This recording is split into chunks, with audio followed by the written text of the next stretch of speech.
Yetimler Vakfı olarak 15 Ramazan Dünya Yetimler Günü vesilesiyle binlerce yetim çocuğumuza giyim yardımında bulunduğumuz gibi bugün de Diyarbakır'da bulunan 50 yetim çocuğumuza bisiklet yardımında bulunduk.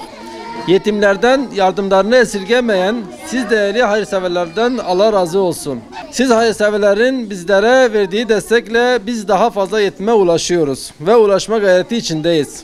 Bu nedenle yılın sadece bir günü değil, her günü yetimlerin yüzündeki gülücük olma temennisiyle.